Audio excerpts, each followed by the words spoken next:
السلام علیکم ورحمۃ اللہ وبرکاتہ۔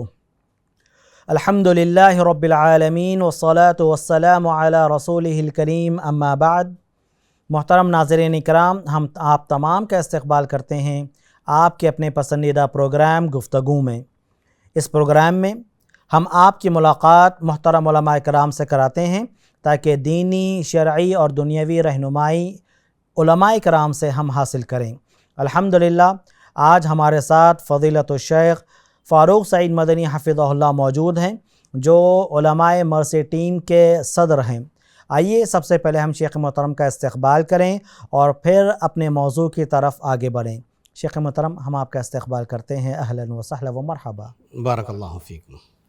شیخ محترم، عمرے کے حوالے سے بہت ساری تفصیلات الحمدللہ ہمارے سامنے آ چکی ہیں۔ اب ہم چاہتے ہیں کہ حج کا مختصر طریقہ بیان کر دیا جائے تاکہ جو حجاج کرام حج کر رہے ہیں ان کے لیے رہنمائی ہو جائے۔ بسم اللہ الرحمن الرحیم۔ پہلی بات یہ ہے کہ حج کے 3 اقسام ہیں۔ جی، ایک حج افراد، ایک حج قران اور ایک حج تمتع۔ جی، حج افراد کا مطلب یہ ہے کہ کوئی آدمی صرف حج کرنے کی نیت سے جائے اور صرف حج کر کے واپس آ جائے، چاہے عمرہ بعد میں کرے حج کرنے کے بعد۔ حج قران کا مطلب یہ ہے کہ وہ عمرہ اور حج دونوں کی نیت کرے، جی، اور جب حج قران کی کوئی شخص نیت کر کے جاتا ہے تو اس میں عمرے کے اعمال اور حج کے اعمال دونوں مل جاتے ہیں۔ جی، عمل کے حساب سے سمجھیے کہ حج افراد اور حج قران کے درمیان کوئی فرق نہیں ہے، سوائے اس کے کہ جو حج قران کرتا ہے اس پر ہدی ضروری ہے، مطلب یہ ہے کہ قربانی کرے۔ جی، اور جو شخص قربانی کا جانور لے کر کے جائے تو وہ یا تو حج افراد کر سکتا ہے یا حج قران کر سکتا ہے۔ اور تیسری قسم ہے حج تمتع۔ حج تمتع کا مطلب یہ ہے کہ عمرے کا جو طریقہ بتایا گیا شریعت میں، اس کے مطابق جا کر کے عمرہ کرے پہلے، اور عمرے سے فارغ ہونے کے بعد وہ حلال ہو جائیں۔ اور بہتر یہ ہے کہ حج کے ایام بالکل قریب ہیں تو پھر وہ بال صرف چھوٹے کرے، منڈائے نہ۔ جی، ہاں جی، مونڈے نہیں۔ اور اس کے بعد جب یوم الترویہ آئے، ذی الحجہ کی 8ویں تاریخ آئے، تو اس وقت مینا روانہ ہو اور جا کر کے حج کے باقی جو اعمال ہیں وہ ادا کرے۔ تو یہ حج تمتع ہیں۔ یہ 3 قسمیں، حج افراد، حج قران اور حج تمتع۔ جی، اور حج کی جو بھی قسم ادا کرنا ہے، بہرحال اس کو میقات سے گزرنا ہے، جی ہاں، اور میقات پر اس کو احرام باندھنا ہے، جو طریقہ اس سے پہلے بتایا گیا اسی کے مطابق۔ بالکل۔ اور جب وہ مکہ پہنچ جائے تو جا کر کے وہ طواف کرے اور سعی کرے، جیسا کہ عمرے میں کرتے ہیں۔ جی، حتیٰ کہ حج افراد کرنے والے بھی یہی عمل کریں اور حج قران کرنے والے بھی یہی عمل کریں۔ اور ان کا یہ جو طواف ہے، طواف قدوم شمار ہوگا۔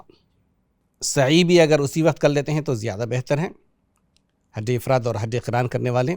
جی، اگر اسی وقت سعی بھی کر لیتے ہیں تو پھر طواف افاضہ بھی کرنا ہے بعد میں ان کو، 10ویں تاریخ کو۔ جی ہاں، 10ویں تاریخ کو، اگر نہیں ہو سکا تو 11ویں 12ویں جو بھی، تو اس کے ساتھ سعی کرنے کی ضرورت نہیں۔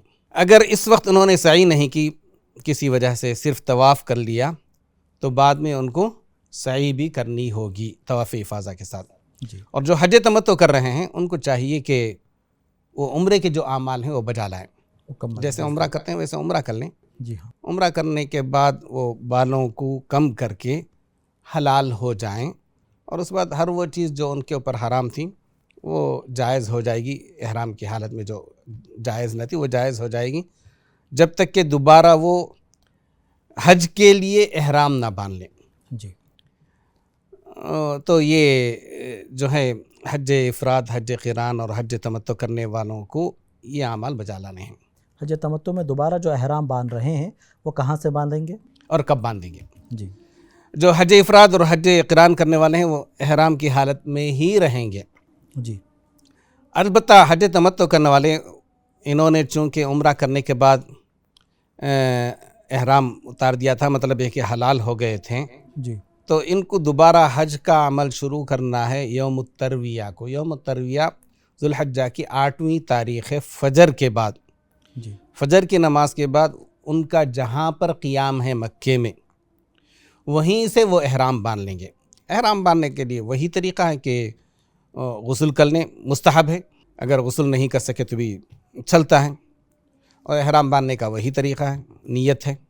جی اور جب احرام باندھ لیں گے اپنی جگہ سے ہی، یعنی اس کے لیے بعض لوگ مسجد عائشہ کو جانے کا تکلف کرتے ہیں، بعض حرم جانے کا تکلف کرتے ہیں، اس کی ضرورت نہیں ہے۔ اور آج کل چونکہ بھیڑ بہت زیادہ ہوتی ہے، سارے لوگ اگر 8ویں تاریخ کو نکلتے ہیں تو پھر وہ مینا پہنچنے تک کافی دیر ہو جاتی ہے، اس لیے بعض لوگ کیا کرتے ہیں جو حملے کے ساتھ جاتے ہیں، ظاہر بات ہے سب حملے کے ساتھ ہی جاتے ہیں کسی ٹور کمپنی کے ساتھ، تو وہ لوگ رات ہی کو مینا پہنچا دیتے ہیں۔ کوئی حرج نہیں، ان پر اعتراض نہ کریں اور خواہ جھگڑے نہیں کہ سنت تو فجر کے بعد جانا ہے، ٹھیک ہے سنت فجر کے بعد ہی جانا ہے، لیکن اس سے پہلے جانے میں کوئی ممانعت بھی نہیں ہے، کیونکہ مینا میں بہرحال 5 وقت کی نمازیں پڑھنی ہیں، 5 وقت کی نمازیں، اور وہیں پر ان کو قیام بھی کرنا ہے۔ یعنی ظہر سے پہلے وہ احرام باندھ لے اور مینا پہنچ جائیں۔ جی ہاں، اگر تاخیر ہو جاتی ہے تو بھی کسی وجہ سے کوئی حرج نہیں ہے، ان کے حج میں کوئی کمی نہیں ہوتی۔ بالکل۔ جب یہ لوگ مینا پہنچ جائیں گے تو ظہر کی نماز، عصر کی نماز، مغرب کی نماز، عشاء کی نماز اور یوم عرفہ کی فجر کی نماز، جی یہ 5 نمازیں مینا میں ادا کریں گے، اور یہ ساری نمازیں اپنے اپنے وقت پر ادا کریں گے، اور قصر نماز پڑھیں گے۔ جو 4 رکعت والی نماز ہے وہ 2 رکعت ادا کریں گے، بالکل، ظہر، عصر اور عشاء۔ شام۔ مغرب کی تو 3 ہی رکعتیں ہیں اور فجر کی 2 رکعتیں ہیں۔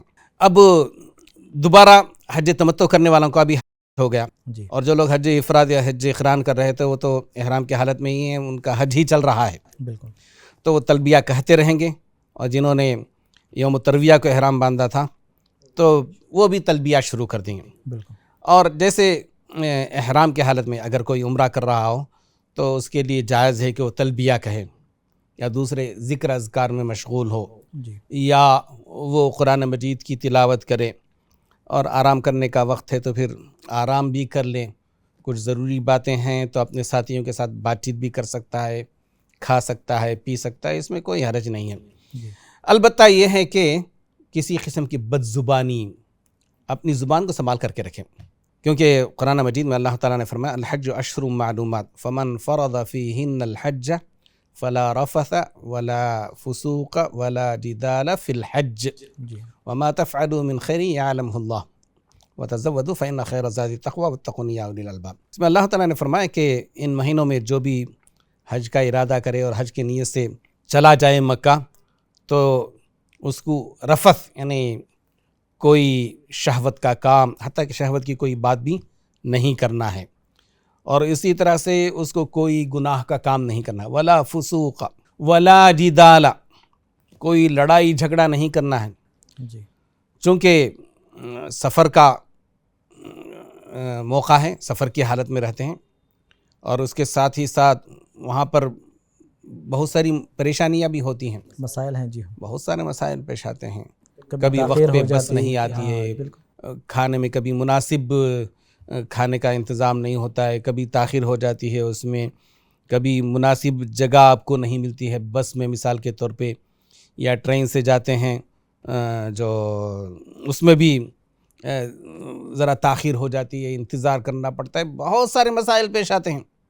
اس میں صبر کی ضرورت ہے، اور اس میں کسی سے تو مئی مئی نہیں کرنا چاہیے، اپنا حج خراب نہیں کرنا ہے، اپنی زبان کو سنبھال کر کے رکھنا ہے، اور اسی طرح اپنی نظروں کی بھی حفاظت کرنی ہے، کیونکہ وہاں پر عورتیں بھی حج کرنے کے لیے آتی ہیں، صرف مرد حضرات حج کرنے کے لیے نہیں جاتے ہیں، جی تو وہاں پر اپنی نظر کو آزاد چھوڑ دینا، ہر جگہ نظر دوڑانا بالکل ہی مناسب نہیں ہے، اپنی نظروں کو نیچی رکھیں۔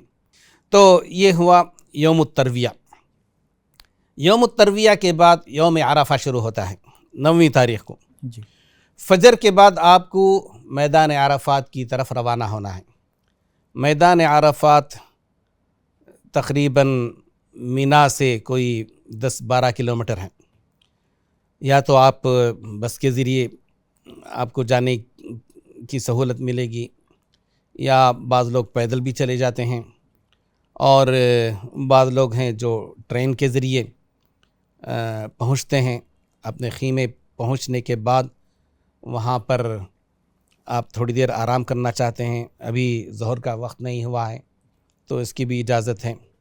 اور عرفات کو بھی ہے نا، بعض حملے والے کیا کرتے ہیں، سہولت کی خاطر رات ہی کو پہنچا دیتے ہیں۔ سنت یہ ہے کہ 9ویں تاریخ کی فجر کی نماز مینا میں پڑھ کر کے نکلیں، اور مینا میں یہ جو قیام ہے یوم الترویہ کو، یہ سنت ہے۔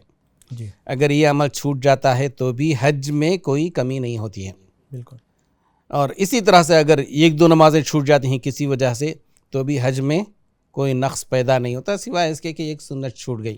جی تو اسی طرح اگر فجر کی نماز سے پہلے ہی آپ کے جو حملے کے ذمہ دار ہیں وہ میدان عرفات پہنچا دیتے ہیں، عرفات میں جو خیمے آپ کے لیے لگائے گئے ہیں وہاں پہنچا دیتے ہیں، اور وہاں جا کر کے فجر کی نماز ادا کرنی پڑتی ہے، تو اس میں کوئی حرج نہیں ہے، جا کر کے وہاں پہ فجر کی نماز ادا کر لیں۔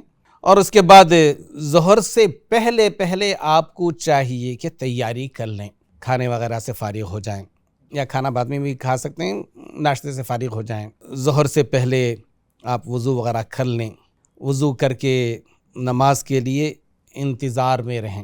جب ظہر کا وقت ہوگا تو تب آپ کو، اگر وہاں پہ جماعت ہو رہی ہے تو ہر جگہ جماعت ہوتی ہی ہیں، جی اگر آپ کو اس بات کا موقع ہے کہ آپ مسجد نمیرہ جا سکتے ہیں تو پھر جائیے مسجد، اگر زیادہ دور نہیں ہے۔ بعض لوگ اس بات کا تکلف کرتے ہیں، ان کا خیمہ مسجد سے کافی دور رہتا ہے، لیکن اس کے باوجود جانے کا تکلف کرتے ہیں، تو پھر وہ نہ تو مسجد پہنچ پاتے ہیں اور نہ وہ سکون کے ساتھ اپنے خیمے ہی میں نماز پڑھ پاتے ہیں، راستے ہی میں پھنس جاتے ہیں، بسا اوقات ان کا وضو ٹوٹ جاتا ہے، پانی نہیں ملتا، یہ ساری پریشانیاں ہیں۔ تو اس لیے میں کہتا ہوں کہ اگر آسانی سے آپ مسجد پہنچ سکتے ہیں تو پھر مسجد پہنچائیے، اور وہاں جا کر کے جو خطبہ ہوتا ہے نماز سے پہلے اس کو سنیے، اور وہاں پر جماعت کے ساتھ نماز ادا کیجیے۔ اگر اس کی گنجائش نہیں تو اپنے خیمے ہی میں وہاں پر کوئی عالم دین ہیں اور وہ خطبہ دیتے ہیں، کچھ تقریر وغیرہ کرتے ہیں، تو وہیں پر رہ جائیے، اور اس کے بعد ظہر اور عصر دونوں نمازیں ملا کر کے پڑھ لیجئے، اس طرح سے کہ ایک اذان ہو، ظہر کے لیے الگ سے اقامت ہو اور عصر کے لیے الگ سے اقامت ہو۔ ظہر کی نماز 2 رکعت ادا کریں اور فوراً ہی اقامت کہی جائے، اور عصر کی نماز بھی 2 رکعت ادا کر دی جائے۔ تو اس طرح سے آپ ظہر اور عصر کی نماز میدان عرفات میں ادا کریں گے۔ شیخ محترم بارک اللہ فیکم، ظہر و عصر کی نماز جمعاً اور قصراً یعنی جمع کر کے اور قصر پڑھنی ہے، اس کے بعد پھر مغرب تک عرفے کے میدان میں کیا ہمیں کرتے رہنا ہے؟ دیکھیے یہ بہت ہی اہم دن ہے جی عرفات کا دن، اس کی تفصیل مزید انشاءاللہ کسی اور وقت بھی بیان کی جائے گی۔ یہاں پہ مختصر یہ ہے کہ جب آپ نے ظہر اور عصر کی نماز ادا کر لی اور کھانے سے فارغ ہو گئے تو آپ کو صرف اور صرف اللہ تعالیٰ کی عبادت کرنی ہے، اور عبادت میں زیادہ سے زیادہ دعا کرنی ہے، جی رو کر گڑ گڑا کر اللہ سے مانگیے۔ اور اس سلسلے میں آپ کو اس بات کا تکلف کرنے کی ضرورت نہیں کہ آپ وہ جو جبل الرحمہ جسے کہتے ہیں وہاں جائیں، وہاں بھی پریشانی ہوتی ہے۔ اس کے بجائے آپ جہاں پر قیام کرتے ہیں اسی جگہ قبلہ رخ کر لیجئے، جی اور قبلہ رخ ہو کر کے دعا کیجئے۔ زیادہ بہتر یہ ہے کہ سر پر کوئی سایہ نہ ہو، اگر دھوپ نہیں پڑ رہی ہے، کسی دوسری چیز کا سایہ ہو رہا ہے تو آسمان تلے چلے جائیے اور جا کر کے دعا کیجئے، روئیے، گڑ گڑائیے، اللہ تعالیٰ کو یاد کیجئے، ذکر کیجئے، اور دعا کرتے کرتے، ذکر کرتے کرتے اگر آپ بیچ میں کچھ قرآن مجید کی تلاوت کرنا چاہتے ہیں تو اس کی بھی اجازت ہے۔ جی اسی حالت میں آپ کو سورج غروب ہونے تک باقی رہنا ہے، جی یہ کیفیت سورج غروب ہونے۔ جب سورج غروب ہو جائے تو آپ کو مغرب کی نماز میدان عرفات میں ادا نہیں کرنی ہے، بلکہ وہاں سے مزدلفہ کی طرف روانہ ہونا ہے۔ جی مزدلفہ پہنچ کر آپ کو مغرب اور عشاء کی نماز جمعاً و قصراً ادا کرنی ہے۔ بالکل اگر مغرب کے وقت پہنچ جاتے ہیں، مغرب کا وقت باقی ہے تو بھی ٹھیک ہے، اگر مغرب کا وقت ختم ہو جاتا ہے تو بھی ٹھیک ہے۔ جی بہرحال مغرب کی نماز 3 رکعت اور عشاء کی نماز 2 رکعت، یہ ایک اذان اور 2 اقامتوں کے ساتھ، اور کھانے وغیرہ کا انتظام ہے تو پھر کھانے سے فارغ ہو جائیے اور اس کے بعد وہاں پر آرام کر لیجیے. جی. اور اسی طرح آپ صلی اللہ علیہ وسلم نے اس رات تہجد کی نماز پڑھی ہو، اس کا بھی ذکر نہیں ہے، جی. تو اس کا تکلف کرنے کی بھی ضرورت نہیں ہے، بلکہ آرام فرمایا آپ صلی اللہ علیہ بس وسلم. آرام کر لیجیے آپ فجر تک. جی. جب فجر کی اذان ہو تو آپ اٹھ کر کے وضو کر کے فجر کی نماز ادا کر لیجیے. فجر کی نماز ادا کرنے کے بعد دوبارہ آپ کو قبلہ رخ ہو کر کے اللہ تعالیٰ سے دعا کرنی ہے، دعاؤں میں مشغول ہو جائیے. یہ 10واں دن رہے گا، عید کا دن. جی ہاں، یہ عید کا دن یوم النحر جس کو کہتے ہیں. جی ہاں. یہ جو قبلہ رخ ہو کر کے کب تک دعا کرنی ہے؟ جب تک کہ اچھی طرح سے روشنی نہ پھیل جائے. جی. جب روشنی پھیل جائے لیکن سورج طلوع نہ ہو، جی. لیکن سورج طلوع نہ ہو، سورج طلوع ہونے سے پہلے آپ مینا کی طرف روانہ ہو جائیں. جی. اگر کسی وجہ سے نکلتے نکلتے سورج طلوع ہو گیا تو اس صورت میں بھی جھگڑنے کی ضرورت نہیں کسی کے ساتھ کہ دیر کر دی، ارے سورج طلوع ہو گیا. نہیں، بہرحال آپ نے نیت کر لی کہ نکلنا ہے، لیکن نکلتے نکلتے ذرا دیر ہو گئی تو آپ کو مینا جانا ہے.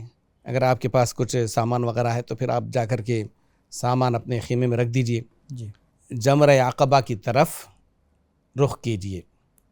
جمرہ عقبہ جا کر کے وہاں پر 7 کنکریاں، سنت یہ ہے کہ آپ مکے کو بائیں جانب رکھیں اور مینا کو دائیں جانب رکھیں، اور 7 کنکریاں، ایک ایک کنکری پر بھی اللہ اکبر کہہ کر کے کنکری ماریں. جب آپ نے کنکری مار دی 10ویں تاریخ کو، بڑے جمرے کو مارنا. بڑے جمرے کو، جمرہ عقبہ کا مطلب ہے بڑا. اور اس دن ہے نہ صرف یہی ایک کو ہی، اور اگر کچھ بیمار وغیرہ ہیں، عورتیں ہیں، تو پھر ان کے لیے اس بات کی اجازت ہے کہ مزدلفہ سے اگر آدھی رات گزر جاتی ہے تو وہ روانہ ہو جا سکتے ہیں مینا. بالکل. البتہ یہ ہے کہ اہل علم نے یہ کہا ہے کہ جو کنکری مارنی ہے وہ تو فجر کے بعد ہی، فجر سے پہلے نہیں، اگرچہ بعض نے اس کی بھی اجازت دی ہے. اور یہ جو جمرہ عقبہ کو یعنی بڑے جمرے کو، اس کو بعض لوگ شیطان کہتے ہیں، شیطان کہنا مناسب نہیں ہے. جی. جو احادیث میں اس کا ذکر ہے جمرے کے نام سے ہے. جی. تو 7 کنکریاں مارنے کے بعد آپ کو قربانی کرنا ہے، اور ظاہر بات ہے کہ آج کل اس کا انتظام نہیں کہ آپ جا کر کے اپنے ہاتھ سے قربانی کریں. جی. آپ اس کے لیے کچھ رقم دے دیتے ہیں یا بینک میں جمع کر دیتے ہیں، ایجنسی سے ہی وہ ساری چیزیں طے ہو جاتی ہیں. ہاں جی ہاں جی ہاں، لیکن بس مسئلہ بیان کرنے کے لیے میں نے بتا دیا.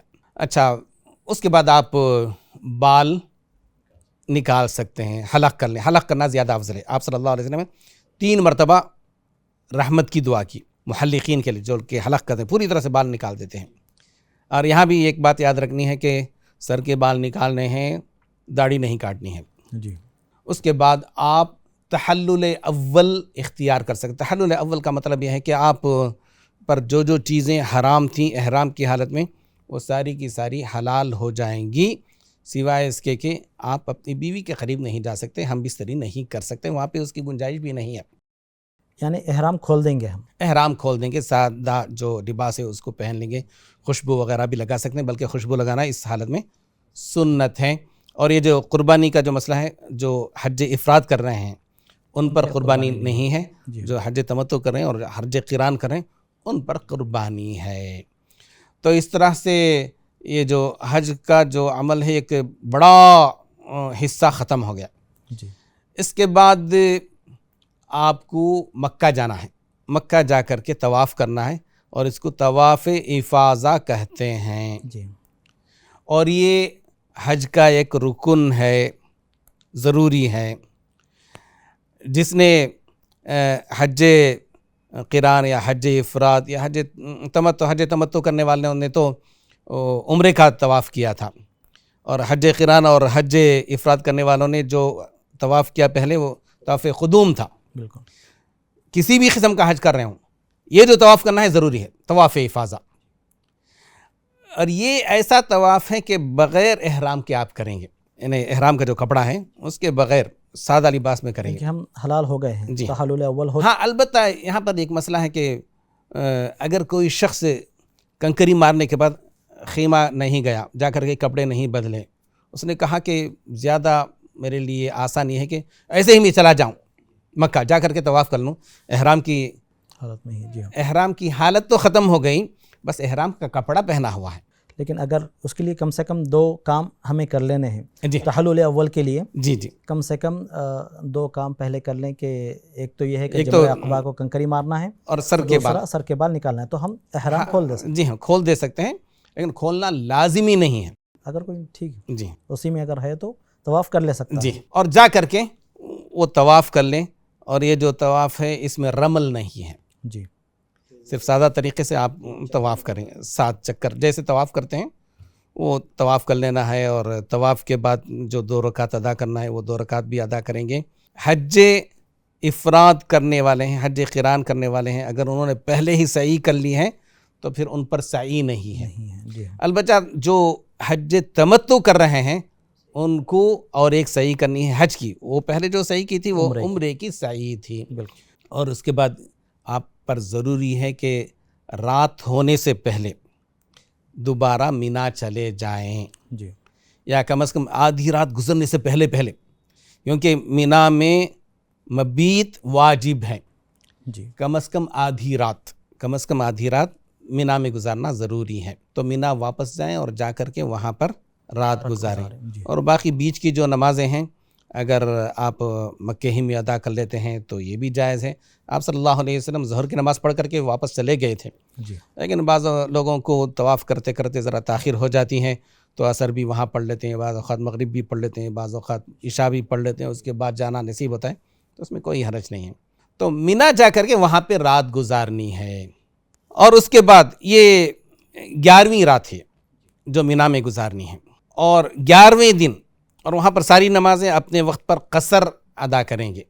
جو مینا میں قیام ہوگا 2 دن یا 3 دن، تو 11ویں تاریخ کو آپ تینوں جمرات کو کنکریاں مارنی ہیں. جی لیکن یہ جو آپ ماریں گے، پہلے دن جو مارے تھے جمرہ عقبہ کو، بڑے جمرے کو، آپ فجر کے بعد ہی مار سکتے تھے. جی لیکن 11ویں تاریخ کو، 12ویں تاریخ کو اور 13ویں تاریخ کو آپ جو کنکریاں ماریں گے یہ زوال کے بعد، چاہے آپ ظہر کے بعد جائیں یا جیسے ہی زوال ہوا فوراً ہی آپ جا کر کے کنکریاں مار دیں، دونوں کی اجازت ہے. جی اور اس کے لیے 21 کنکریوں کی ضرورت ہے.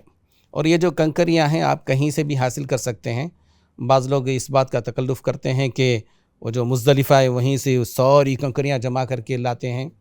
اور یہ جو کنکریاں ہیں سادہ قسم کی، بالکل نارمل سائز کی، بہت بڑی نہ ہو، بس آپ پھینکیں تو وہاں تک پہنچ جائیں جہاں تک پہنچنا ہے. جی بہت بڑی بڑی کنکریاں مارنا یا چپل وغیرہ لے کر کے مارنا یا دوسری کوئی چیز استعمال کرنا جائز نہیں ہے. جی آپ صلی اللہ علیہ وسلم نے اس میں بھی اعتدال کا درس دیا امت کو. اس میں بھی ایک معتدل سائز کی کنکریاں ہوں آپ ماریں کافی. تو یہ 21 کنکریاں. سب سے پہلے اس میں جو چھوٹا جمرہ ہے جو سب سے پہلے آتا ہے اس کو 7 کنکریاں ماریں گے. 7 کنکریاں مارنے کے بعد قبلہ رخ ہو کر کے دعا کریں گے. جی اور اس کے بعد جو بیچ کا جمرہ وسطیٰ ہے، بیچ کا جو جمرہ ہے اس کو 7 کنکریاں ماریں گے. اور یہ 7 کنکریاں ساتوں ملا کر کے نہیں ماریں گے، ایک ایک کر کے اللہ اکبر کیسے. اللہ اکبر کہہ کر. بالکل. اور یہاں بھی کنکریاں مارنے کے بعد قبلہ رخ ہو کر کے تھوڑی دیر دعا کریں گے. آپ صلی اللہ علیہ وسلم کافی دیر تک دعا کرتے تھے، جتنی ہو سکے اتنی دعا کریں آپ. پھر جو بڑا جمرہ جو پہلے دن آپ نے کنکریاں ماری تھیں اس کو بھی 7 کنکریاں ماریں گے. اس کے بعد دعا نہیں ہے. جی آپ وہاں سے واپس چلے آ سکتے ہیں اپنے خیمے کو. آپ کو مینا میں کم از کم 2 راتیں گزارنی ہیں، 11ویں رات اور 12ویں رات. اور اگر 13ویں رات بھی آپ گزارتے ہیں تو پھر اس دن بھی آپ کو کنکریاں مارنی ہیں. تو الحمدللہ آپ کا حج جو ہے تقریباً مکمل ہو گیا. آپ واپس مکہ چلے جا سکتے ہیں، یا آپ چاہیں تو اپنے شہر یا اپنے وطن، اپنے ملک بھی واپس جا سکتے ہیں. لیکن ایک چیز باقی رہ جاتی ہے، وہ یہ ہے کہ مکے سے نکلنے سے پہلے آپ کو ایک طواف کرنا ہے جس کو وہ طواف وداع کہتے ہیں. جی الوداعی طواف. الوداعی طواف کہتے ہیں، وداعی طواف، طواف وداع. جی آپ صلی اللہ علیہ وسلم نے دیکھا کہ بہت سارے لوگ ہیں جو مبیت مینا ہے اور آخری دن جو کنکریاں مارتے ہیں اور اس کے بعد وہاں سے روانہ ہو رہے ہیں اپنے اپنے شہر کو. تو آپ صلی اللہ علیہ وسلم نے اس بات کی تاکید کی، نہیں، جو آپ کا آخری عمل ہو حج کا وہ یہ ہے کہ ایک مرتبہ طواف کریں آخری. جی تو الحمدللہ اس طرح سے حج کے اعمال مکمل ہوتے ہیں. یہ مختصراً ہم نے بتایا ہے. اس میں بہت ساری تفصیلات ہیں، جو علماء آپ کے ساتھ ہوں ان سے مزید تفصیل حاصل کر لیں.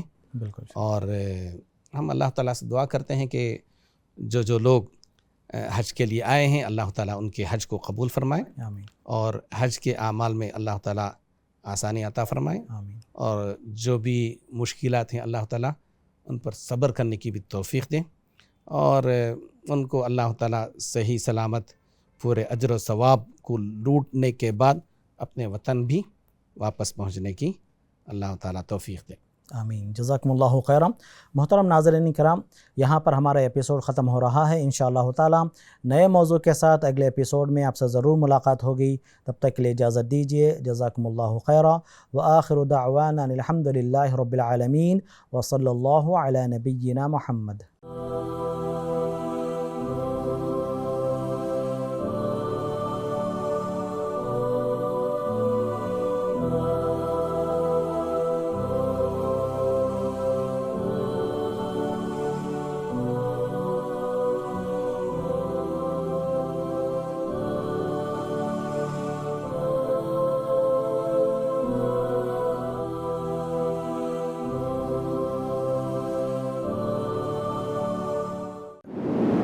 مرسی ٹی وی کے مزید ویڈیوز کے لیے ہمارے چینل کو سبسکرائب کریں اور بیل آئیکن کو کلک کرنا نہ بھولیں. جزاک اللہ خیر. مرسی ٹی وی، پیغام رحمت.